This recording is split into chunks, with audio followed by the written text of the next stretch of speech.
අදත් මම ඔයාලව මගේ channel එකට ආදරෙන් පිළිගන්නවා. අද ඉතින් මේ ජෙලි පැකට් දෙකෙන් රසම රස ජෙලි පුඩින් එකක් හදන්න තමයි මම ලෑස්ති වෙන්නේ. එහෙමනම් එන්නකෝ ඔයාලා මගෙත් එක්ක මේ වීඩියෝ එකත් එක්ක එකතු වෙන්න.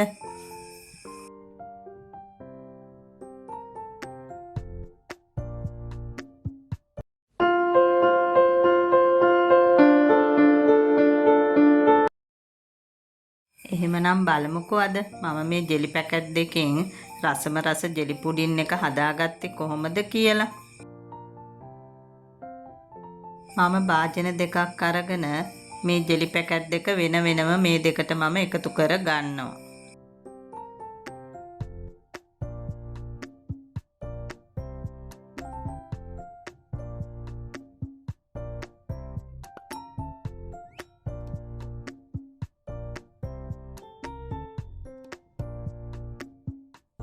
මම ඊට පස්සේ උණු වතුර මිලිලීටර් 400ක් වගේ එකතු කරගෙන මේ දෙකට හොඳට කලවම් කර ගන්නවා.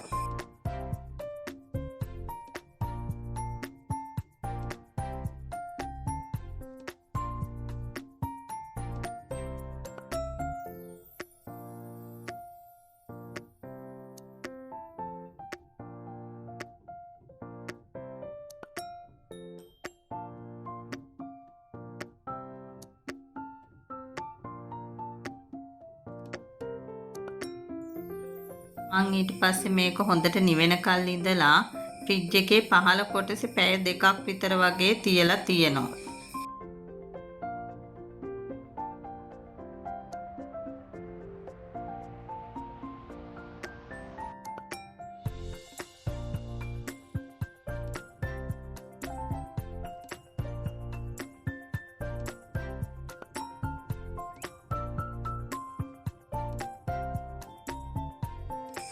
දැන් මේ පැය දෙකකට විතර පස්සේ දැන් මේ ජෙලි ටික හොඳට සෙට් වෙලා තියෙන්නේ.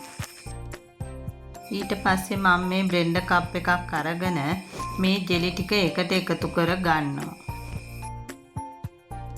ඊට පස්සේ මේ ජෙලි ටිකට උණු වතුර මේස හැඳි 3ක් විතර වගේ දාගෙන මේ ටික බ්ලෙන්ඩ් කර ගන්න ඕනේ.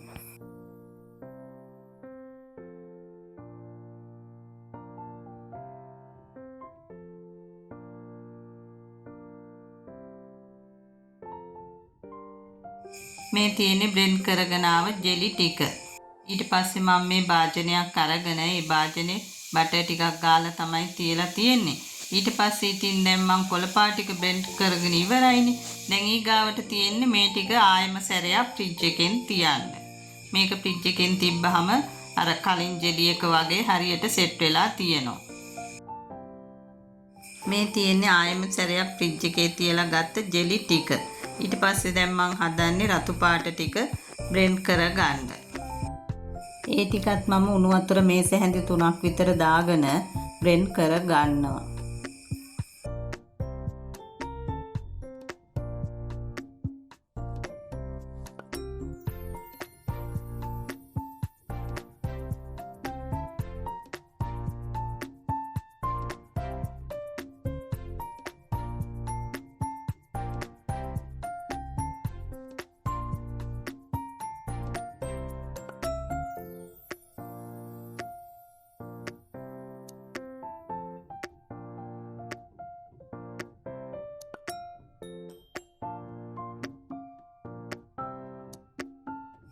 ඒ ටිකත් ඉතින් හදාගෙන ඉවරයි. දැන් මම මේ හදන්නේ අර කොළ පාට ටික උඩටම මේ රතු පාට ටිකත් එකතු කර ගන්න.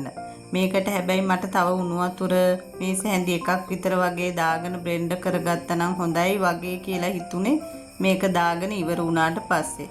ඔයාලා ටිකක් මේකට තව ටිකක් දිය ගතියට හදනකොට ගන්න මේ රතු පාට එක නම්. අර මං කොළ පාට එක හදාගත්තේ අන්නේ ගානට ගන්න. මේකත් ඉතින් ප්‍රශ්නයක් උනේ නැහැ. ඒත් නමුත් ඉතින් ඔයාලට මං හරියටම කියලා දෙන්න ඕනේනේ. ඉතින් ඔයාලට කැමති පාටක් ඔයාලා කැමති පාටවල් දෙකක් හරි තුනක් හරි එකතු කරගන්න පුළුවන්. ඊට පස්සේ මම මේක ආයෙමත් සැරයක් ෆ්‍රිජ් එකේ දාලා තියෙනවා. ෆ්‍රිජ් එකේ ඉතින් පහත කොටසේ තමයි මම මේක දාගන්නේ.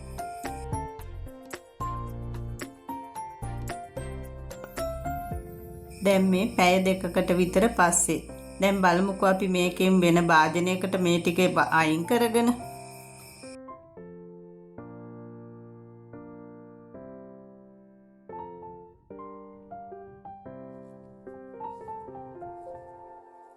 ඔයාලට පේනවනේ රසම රස ජෙලි පුඩින් එක හැදිලා තියෙන විදිය. ඇත්තටම මේක හරිම ලස්සනට තියෙනවා. අපි බලමුකෝ මේ ටික ඉතින් කපාගෙන දැන් මේ වෙලාවේ. අද මම මේ වීඩියෝ එක වොයිස් දෙන වෙලාව වෙනකොට මගේ channel එකට subscribersලා 2000 පිරුණා. ඉතින් හැමදාමත් වගේ මගෙත් එක්ක රැඳුණු ඔයාලට ගොඩාක් ස්තුතියි. ඒ වගේම තවත් කවුරු හරි ඉන්නවා නම් මගේ channel එකට එකතු වෙන්න ආදරෙන් ඉල්ලනවා මගේ channel එකත් එක්ක එකතු වෙන්න කියලා. ඔන්න ඔය විදිහට තමයි මේ ජෙලි එක හැදිලා තියෙන්නේ. ඉතින් ඔයාලටත් පුළුවන් මේ ළඟ මේන සිංහල අවුරුද්දට මේ වගේ රසම රස ජෙලි පුඩින් එකක් හදලා අමුත්තන්ව පුදුම කරන්න. අපිට මේ වගේ දෙයක් ලොකු වියදමක් යන්නේ නැතුව හදාගන්නත් පුළුවන්. එහෙමනම් අදත් මගේ මේ වීඩියෝ එකත් එක්ක එකතු වුණු ඔයාලට ගොඩාක් ස්තුතියි. ආයෙමත් මේ වගේ රසවත් වීඩියෝ එකකින් අපි මුණ ගැහෙමු. එහෙමනම් අතට ගිහිල්ලා එන්නම්. මම දියුරුක්ෂි.